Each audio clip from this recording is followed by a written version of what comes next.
সমকালীন বয়সে যে ইংরাজি লাগে সেই ইংরাজি শিক্ষা সঙ্গে ইসলামিক নলেজ এবং তাদের ভিতরে যে প্রতিভা তৈরি হচ্ছে ইসলামী জীবনযাপনের, দৈনিক জীবনের নবীর সুন্নতের কিংবা দৈনিক জীবনে ব্যবহৃত দোয়া কালামের, যা সাধারণ মক্তবগুলো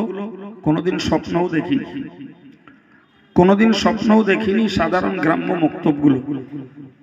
ফলে দুর্বার গতিতে কিছু মানুষ বিরোধিতা, সমালোচনা, মিথ্যাচার করলেও মডেল মাদ্রাসার সংখ্যা দিনে দিনে বাড়ছে বই আলহামদুলিল্লাহ, কমে না।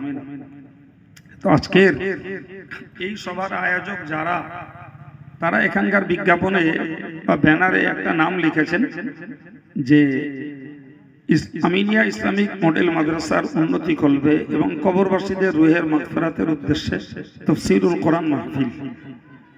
যাই হোক, দুটো নামই তাদের উদ্দেশ্য। একটি হলো মডেল মাদ্রাসার উন্নয়ন, আরেকটি হলো কবরবাসীদের মুর্দাদের রুহের মাগফিরাত এবং সবরে সানি। তো আমি প্রাথমিক পর্যায়ে আপনাকে এতটুকু বলবো যে একটা মাদ্রাসার উন্নয়ন মানে তার দুটো দিক। একটা দিক হলো তাকে অর্থকড়ি দিয়ে ঘরটাকে বানানো, আরেকটা দিক হলো নিজেদের ছেলে মেয়েদেরকে দিয়ে সেখানকার পড়ুয়ার সংখ্যা বাড়ানো। এই হলো উন্নতির দুটো দিক। একটা দিক হলো অর্থকড়ি দিয়ে সেই প্রতিষ্ঠানটার বিল্ডিংটা তৈরি করা বা প্রতিষ্ঠানটাকে পরিচালনার জন্য শিক্ষকদের ন্যূনতম একটা বেতনকে চালু রাখা, যাতে তারা খোলা মনে বাচ্চাগুলোকে শেখাতে পারে।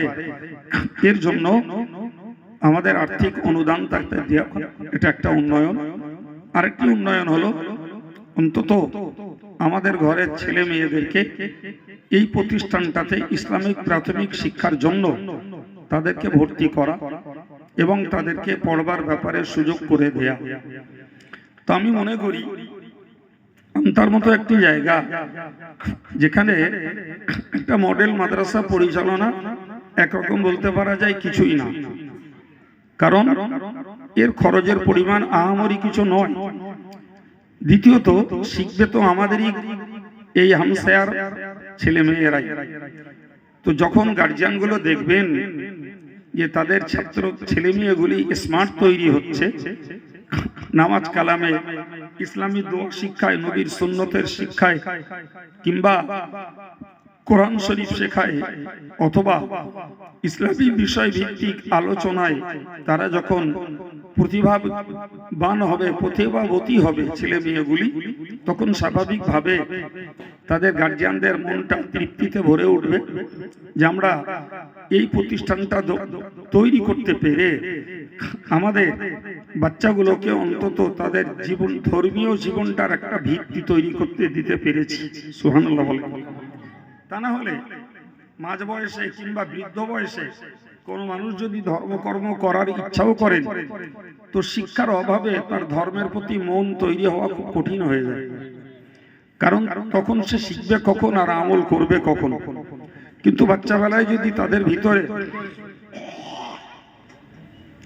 ইসলামের প্রাথমিক শিক্ষাটা থেকে যায়, হয়তো যৌবনকালে তারা একটু বিচ্ছিন্ন জীবনযাপন করতে পারে, ধর্মহারা কিছু জীবনযাপন তারা করতে পারে, কিন্তু দেখা যাবে পড়ন্ত বেলায় ওই ছেলে মেয়েগুলি আলহামদুলিল্লাহ ধর্মের আমলমুখী হবে এবং শিশু বেলার ওই শিক্ষাটাই তাদের জন্য তখন চূড়ান্ত পর্যায়ে উপকারে আসবে আলহামদুলিল্লাহ। আবার কিছু মানুষ, কিছু ছেলে এমনও হতে পারে যাদের পারিবারিক গাইডলাইন ঠিক আছে, তাদের ঘরের বাচ্চাগুলো ওই যে মডেল মাদ্রাসা থেকে পড়ে ইসলামিক নলেজটাকে জেনে বুঝে তারা তাদের জীবনটাকে সূচনা করবে।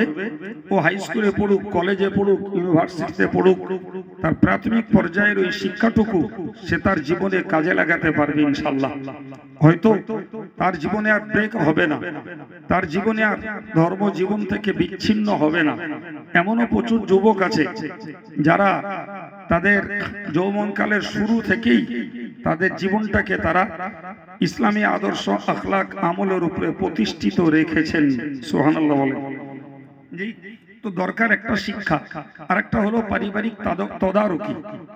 দরকার শিক্ষা, আর একটা হলো শিক্ষাটাকে পারিবারিক ভাবে তদারকি করা। সুতরাং যে ঘরের বাচ্চাগুলো মডেল মাদ্রাসা থেকে পড়াশোনা করবে, এরপরে যদি তাদের পরিবার থেকে তাদেরকে গাইডলাইনটা ঠিক রাখা হয়, তাদেরকে একটু নজরদারি রাখা হয়, একটু তদারকির অন্তর্ধানে রাখা হয়, তাহলে দেখা যাবে আলহামদুলিল্লাহ ওই বাচ্চাগুলো সে লেখাপড়া শিখুক, ব্যবসা বাণিজ্য করুক, আর যাই করুক, অন্তত ধর্ম জীবন থেকে বিচ্যুতটা হবে না। এটুকু আমরা বাস্তব রেকর্ড দেখে বলতে পারি।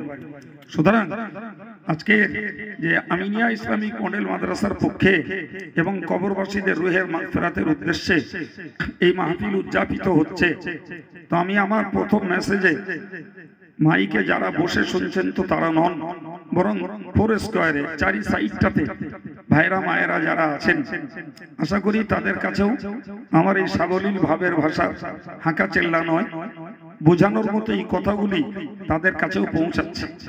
তো আমি তাদের কাছে এই বার্তাটা দিতে চাচ্ছি, আপনারা যে কোনো মূল্যে এই প্রতিষ্ঠানটাকে যত্ন নিন। এখান থেকে হাফেজ, মৌলানা, মুফতি, মুহাদ্দিস, মুফাসসির কিচ্ছু হবে না বাবু, কিন্তু এখান থেকে যে শিক্ষাটা পাবে সেই শিক্ষার ভিতর দিয়ে একটা ছেলে মেয়ে তার জীবনটাকে অন্তত ইসলামী আমলের পথে দাঁড় করাতে পারবে, ওটাই বড় উপকার। ভাই সকলের জন্য হাফেজ, মৌলানা, মুফতি হওয়ার নির্দেশ কোরআন হাদিসে নেই বাবু, কোরআন হাদিসে নেই যে সবাই হাফেজ হবে, মৌলানা হবে, মুফতি হবে, না।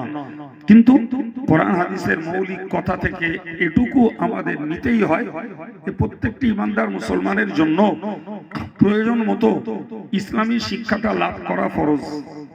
সুবহানাল্লাহ বলে এই ফরজ, এই আবশ্যকতা, এই কম্পালসারি দায়িত্ব থেকে কেউ নিষ্কৃতি পেতে পারেন না, কেউ না। একদিকে কোরআন বলেছে ইকরা বিসমি রাব্বিকাল লাযী খলাক, তোমরা তোমাদের প্রভুর নাম নিয়ে পড়ো যিনি সৃষ্টি করেছেন। তো প্রভুর নাম নিয়ে যদি কিছু পড়তে হয় সেটা সুদের অঙ্ক নয়, আর শেক্সপিয়ারের ইংরেজি কবিতা নয়, আর মাইকেল মধুসূদনের কবিতা নয়, রবীন্দ্রনাথ আর নজরুলের কবিতা নয়, আর কোন বঙ্কিমচন্দ্রের লেখা প্রবন্ধ নয়, বরং আল্লাহর নাম নিয়ে যদি পড়তে হয়